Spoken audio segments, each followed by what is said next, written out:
My name's Aji Alese. I'm 21. When I hit secondary school, and I was going through the ranks at West Ham, my parents, like strict Nigerian parents, always made sure that I was on top of homework, doing well in classes, even though I was missing a lot of classes to come out and play for West Ham.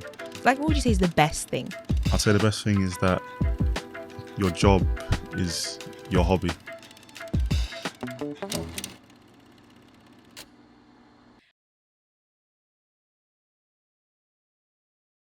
Welcome to EduChats, where we put the hottest topics within education first. We are a subsidiary of EduFirst, a non-profit charity that strives to ensure that children are given the right to education in whatever capacity they may need it. My name is Rebecca-Lyn, and I am one of the hosts here on EduChats. Today, I'm with Dawit and Aji. And today, we'll be discussing the relevance of sports education and particularly Aji's experience. So, hi, Aji. Hello, thanks for having me. Thank you for coming. You're welcome. Hi, Dawit. Hey. So why don't you introduce yourself? Okay, my name's Aji Alese. I'm 21. I play for West Ham United as a football player. That's about it. That's everything? Yeah, that's all. That's all you need to know, I think. Okay, so you play for West Ham. What is that like? I guess it's every boy's dream. Like, it was my dream when I was growing up to be a football player, and not like exactly at West Ham, but like to be a football player is my dream, and it's at West Ham, so I'm happy.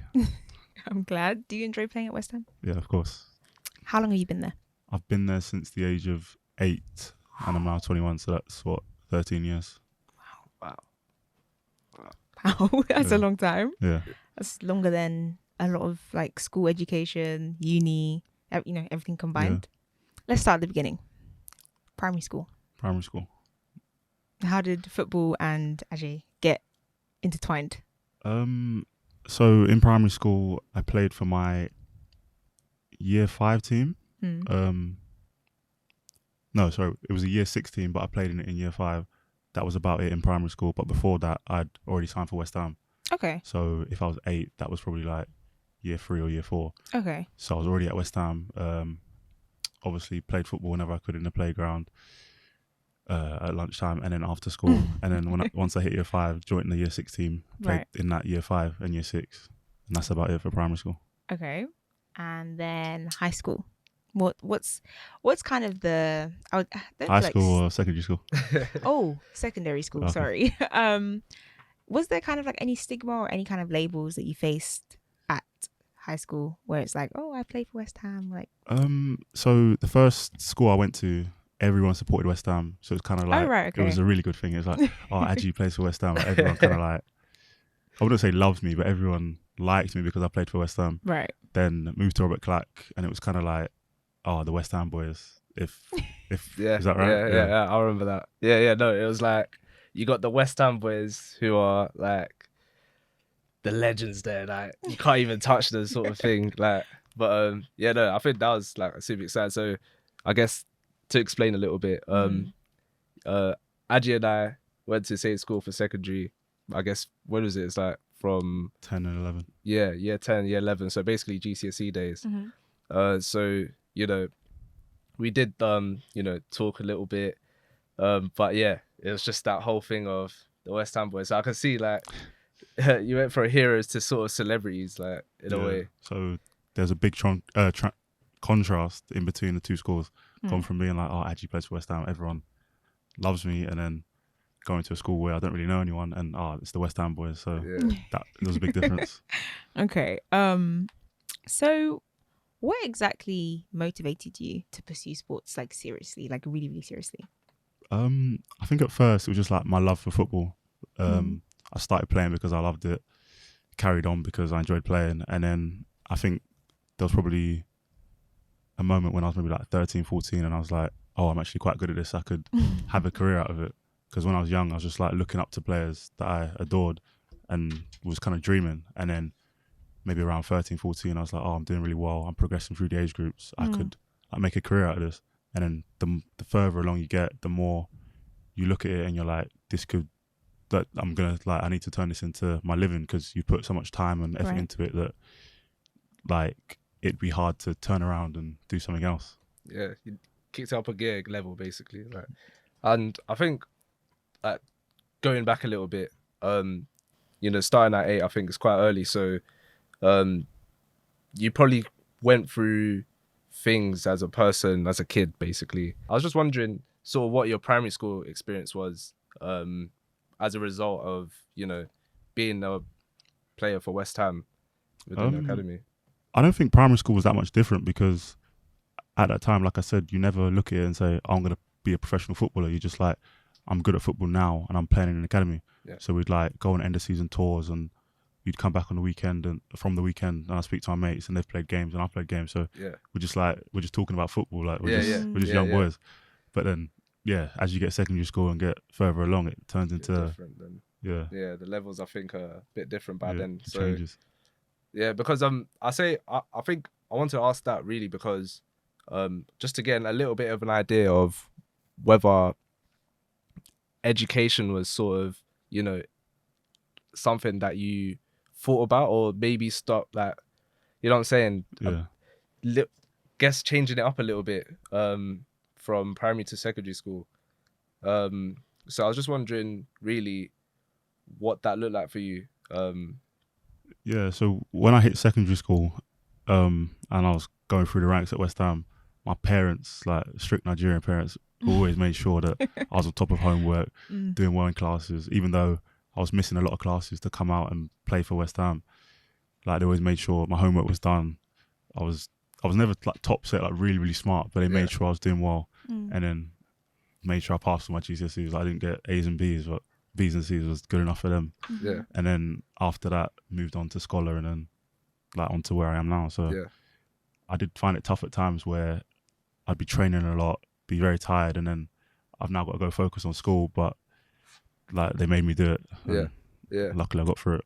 And I'm on the other side now. Yeah, I mean, listen, like the grass sometimes is green on the other side. So, but I was gonna also say about one thing that you mentioned about your parents, and obviously they're obviously a key factor in your success.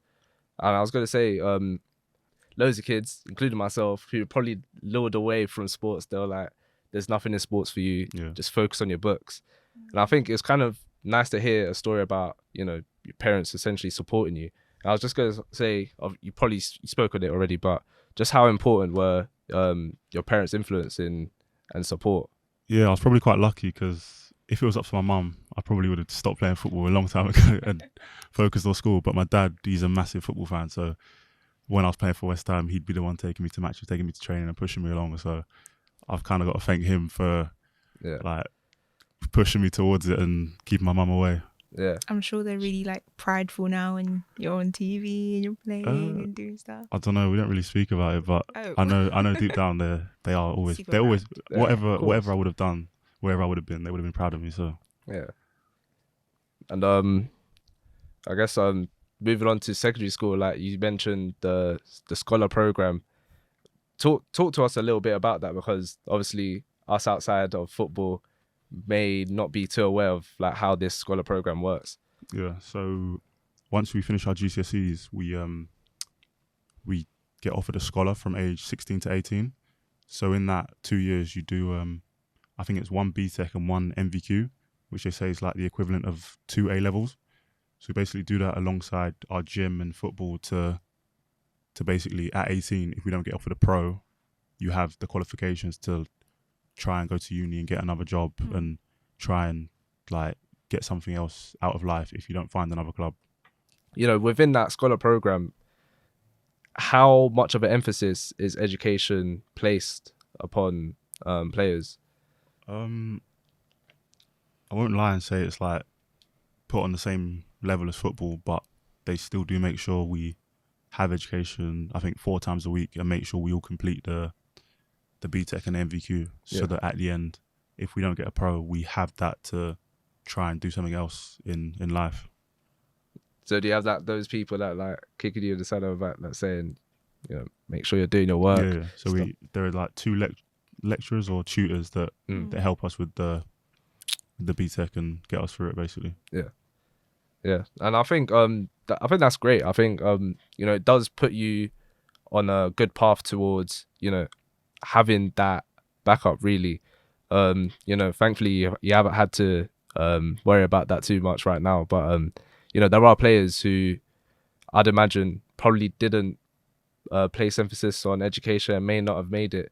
And I was just I guess speaking on that, really, there's been like a huge emphasis, I think, more nowadays, where, you know, players are being let go and things like education are kind of used as some sort of supplement in a way to sort of, you know, encourage these players to you know, get out there and do something for themselves. And I think that's been quite good to see. Obviously we were talking a little bit before about this, we're talking about, you know, what is the solution to that. We probably can't figure it out in this podcast today, but I was just going to say, like, what are your thoughts on, you know, that sort of approach really from academies where they do have education as a tool to sort of, you know, be given to these players as something to, you know, have on the side as well.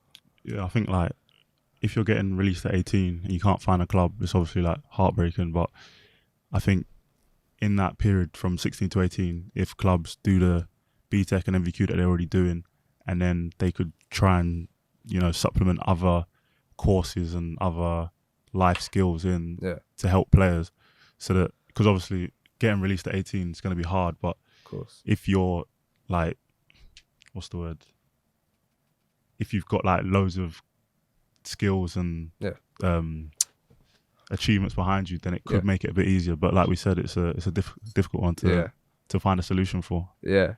I feel like it's one of those things that are probably going to be kept, like, worked on, like, you know, carried on in terms of you know, being developed in that process, especially because you know, loads of stories come out with that. But I think you did also mention going forward doing sports science at uni. Yeah, so I'll tell you what happened. When I finished my scholarship at 18, my mum was pushing for me to do a uni course. So I actually enrolled to East London Uni to do whatever it's called, sports science or whatever.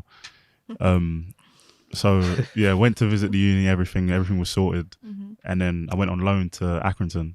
Okay. So I moved from where I am at home to Preston, so 4.5 hours away. Right. So obviously I couldn't get down to the uni.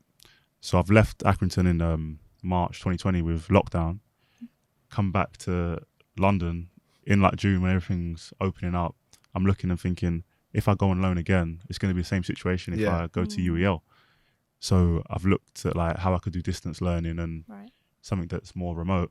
So I went into a year of open uni, and I didn't feel as though I could put 100% into that and football, because I was at football thinking, oh, I've got to go home and do this assignment. And then I'm doing the assignment and I'm thinking, oh, I've got training in the morning. So it was just constantly, there was no time for rest. And I kind of felt like I needed to give 100% to football, and then when I get home, have that time to chill and then go back to football the next day.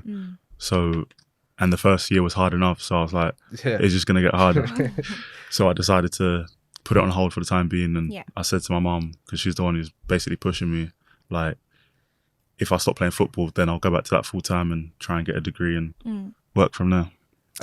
Sorry to interrupt you. How many hours a week do you actually train? So let's say we have a game on a Saturday, we train at least 3 times in the week, like an hour and a half. Okay. And it'll be maybe like 2 gym sessions. Oh, okay. So it's not massive amounts, but it's enough. It's enough. Yeah. Do you feel like they're quite strenuous, or do you feel like, oh, no, I can handle it? They can be strenuous at times, like when it's quite a few days before a game, but leading up to a game it's quite light, but we're used to it now, so it's okay. Okay. Part of his job, isn't it? Like, it's like day-to-day sort of thing. I mean, because I know some people use like gym and exercise for like stress, like exam stress. Like I know that for me, when I was like stressed with exams, I used exercise. So I think it's interesting that you just say like, yeah, no, it's fine. Some days it's great, other days it's fine. To be fair, I think that as well, like getting in the gym when you're stressed can really help. Yeah. So kind of zooming out now, away from your experience, a report from the education department said that 55% of children from years 1 to 13 take part in sports outside of the scheduled school PE hours. That's just slightly over half, with swimming and five-a-side football being referenced as the most participated sports. What's your opinion on that? I think it's good that kids are taking part in sports outside of school. Like, obviously, there's PE in school to get kids active to the whatever the threshold is that they need to do each week. But if kids have hobbies and activities they like to do outside, I think that I'm all for it. See, I agree, but at the same time, I don't feel like PE in school is taken seriously. Do you know what I mean? Like, I feel like it was what? So at my school, we had, I think the only thing I ever was like, oh my gosh, this is amazing, is trampolining. And that's because it was like the huge, you're like this big, the huge trampolines, you get to jump around like you're like if you go to, what's that place? Oxygen. Like you jumping around doing nonsense. That's what it felt like. But outside of that, it was what did we have? We had like treasure, like we did like treasure hunts. We did in PE. No, exactly, in PE. Like in primary school or secondary? Secondary. This is a high school. Treasure hunt. Right. No.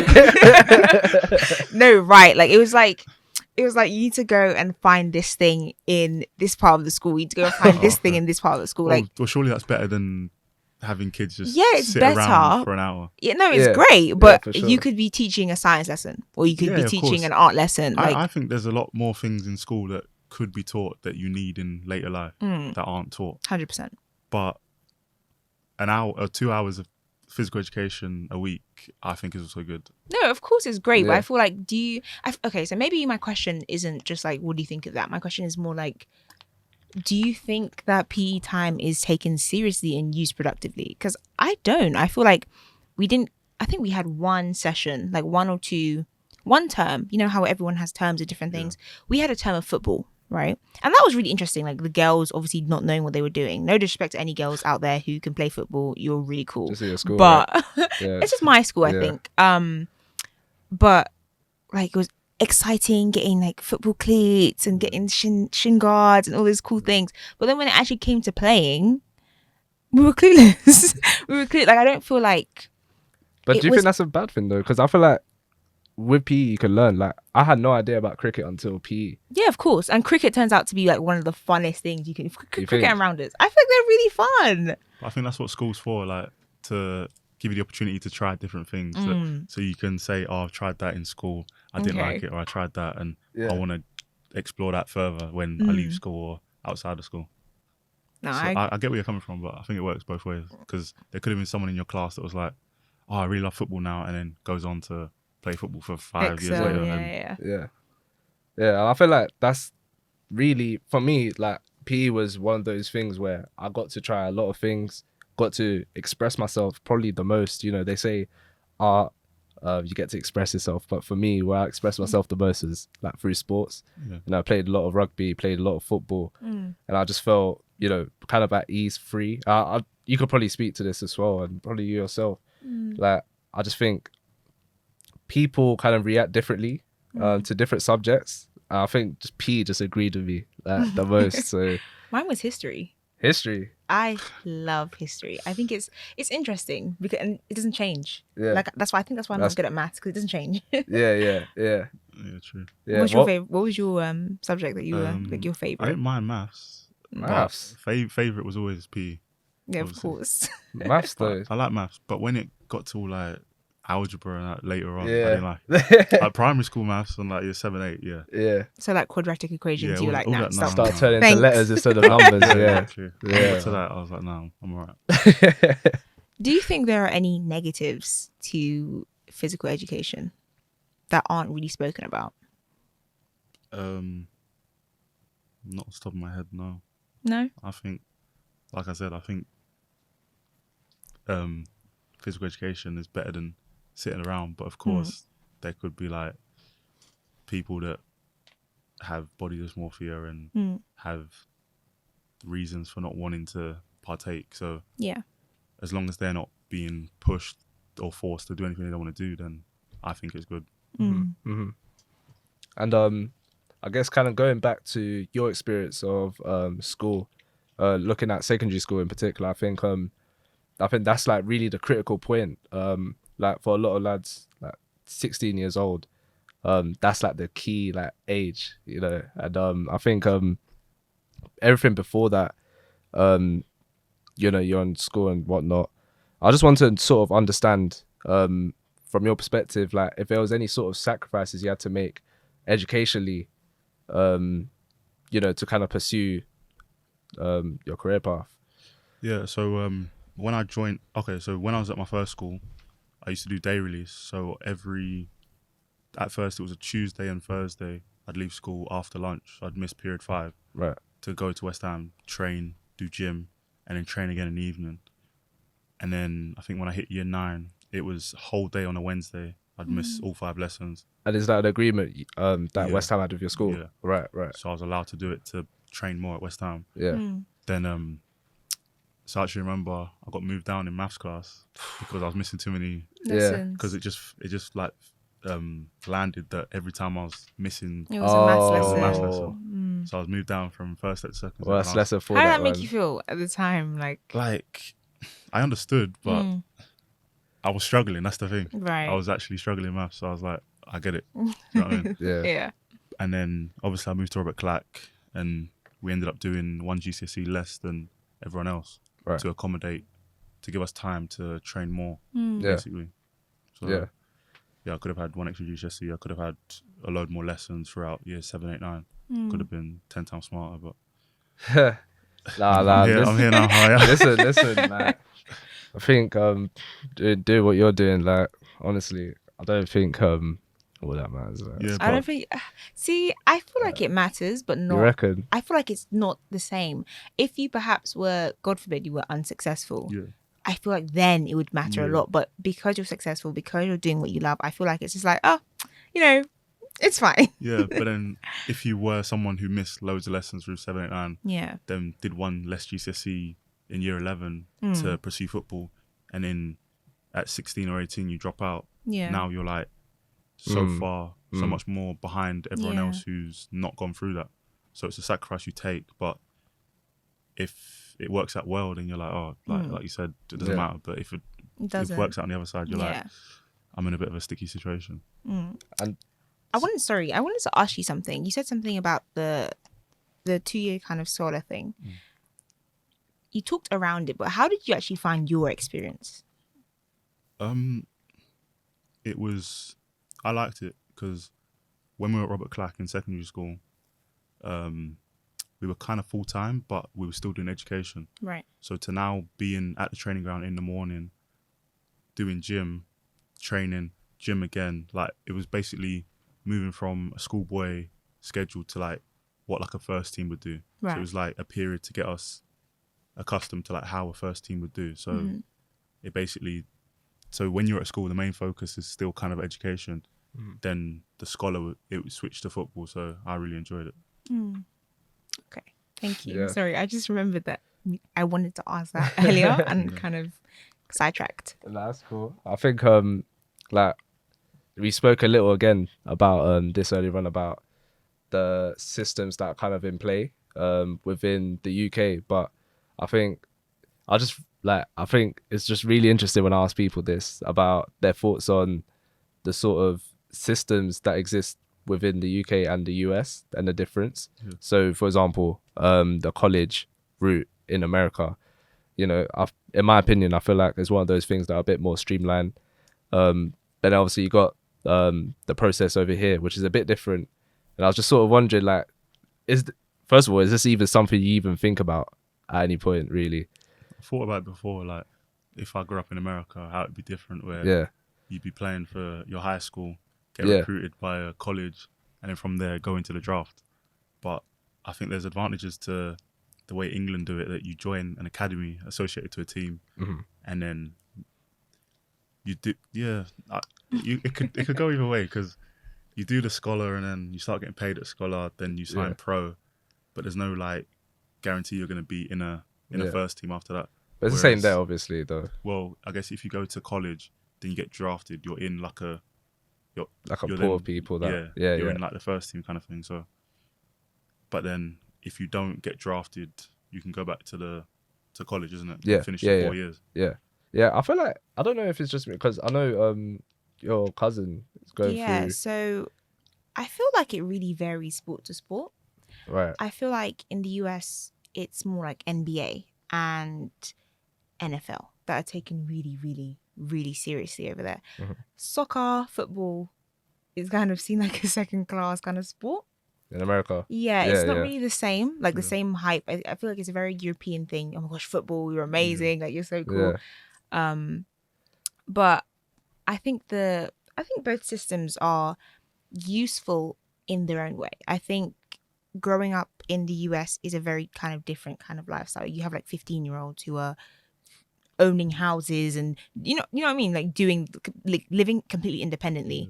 And in the UK, a 15-year-old is still a mummy's boy or a daddy's girl. Do you know what I mean? Like it's very different living. So I think that kind of I think the streamlining for the US is a lot smoother and a lot more fluid because there is a big emphasis put on independence over there. Like 16, they're allowed to skip years when it comes to school and uni. Like you have like 15-year-olds being admitted to university. Yeah. Personally, I don't know if I'd endorse that because I don't feel like they have kind of like the capability or the experience yet to deal with that kind of like type of stress. But you know, it is as well though. I think like the investment there is completely different for people, especially at that age. You know, like you were saying, people do. I mean, academy players are getting paid at 16, but you know, at 16 in America, like I think, wasn't Kobe? Like he went straight out of high school, wasn't it? Yeah. So I think Kobe did and LeBron did. LeBron as well. Yeah. Well, I mean, those are legends, obviously, but like, but that's what I'm saying. I think the investment, I feel like plays a big part in really that difference, and that's in a way what I was kind of getting at when I was saying the UK system kind of so far gone in terms of just that being like a thing that's implemented here. And to be honest with you, I don't know how it would work, but obviously I don't have all the answers to the academy structure and stuff like that. But you know, I was kind of interested to kind of get your thoughts on that as well. Like, I think it's just one of those things that just kind of eats at me. So what would you say is the best thing about playing football to someone like me who has no, like, I don't want to sound ignorant and say I have no knowledge. Like, you know, I'm one of those people that my whole family supports Arsenal, so I support Arsenal, you know. Gosh, but what's like to someone who has like no actual football knowledge, what would you say is the best thing? I'd say the best thing is that your job is your hobby. So it started off as just you enjoy playing football and it's turned into your job. Whereas I guess a lot of people, the job they're doing isn't something that they would do if they weren't getting paid for it. Right. So I'd say that's the best thing about it. And the worst? Worst? Probably like pre-season, all the running. That can be difficult, but that's part of the job. Okay, so outside of football, do you have a favourite sport? I like watching basketball and I like playing tennis. That's interesting. Are you Play good at tennis? I'm not good, but I like to play. And whenever I have time, I try and get a game in. Difficult sport, you know. Yeah. I feel like it's a lot of hand-eye coordination, and if you don't have it, you don't have it. Yeah. It's more fun than like I'm actually good at it. What about golf? You got to get into that. Golf, no. It's a big it's a big sport in the football world, but I'm just not good at it. Is it seriously? Yeah. Why? Well, all your mates play it. I don't know what it is. It's just like a lot of players enjoy playing golf like on their off days, but I've never gotten into it, and when I've gone top golf, I'm no good. So. See, I'm the same. I don't get the hype. Like, you know, you go and you're with your little. I want to say. I was gonna say hockey stick. You go with your golf club, and you're standing there. It's so awkward, and it's hard. Then you miss. Yeah. Then your friends are laughing, and then you try again. You get more angry. No, and then you miss again. Yeah. Like, and then when you hit it, it's not like a. Yeah, that's how it feels like. That is how it feels like. Like, it's not like a long range kind of swing. It's not like it's just gone over. You know, like the safety net. It's just gone over the safety net. Like, exactly. I think one of the outcomes that I really wanted to get out this this conversation today was, what you would sort of say to yourself at 16 years old, and 12 years old as well, because I think that's also like a transitional period. I'd say 12 years old, like, focus on your education, make sure you get your GCSEs, which I did, but like try and get better grades, because I got C's and B's, but I think I could have got better looking back at it.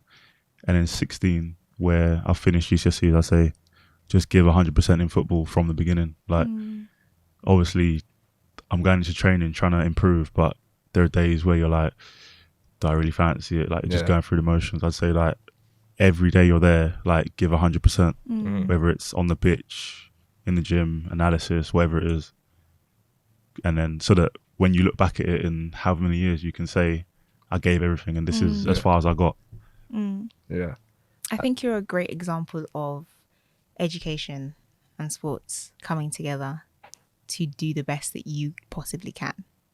I think it's inspiring, and I hope 100%. for our listeners, like, they can see that it's inspiring as well, because I feel like sometimes, especially coming from like perhaps a cultured background, there's kind of an emphasis to stay away from arts, to stay away from sports, and keep your head down, do your books, go and graduate. You know what I mean? So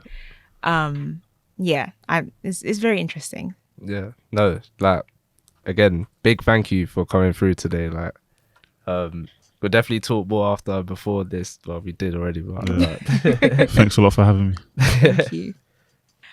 So that kind of wraps up our conversation today about sports education, and we are so thankful to you, Aji, for coming and helping us understand sports, football, and West Ham. My pleasure. Thanks a lot for having me.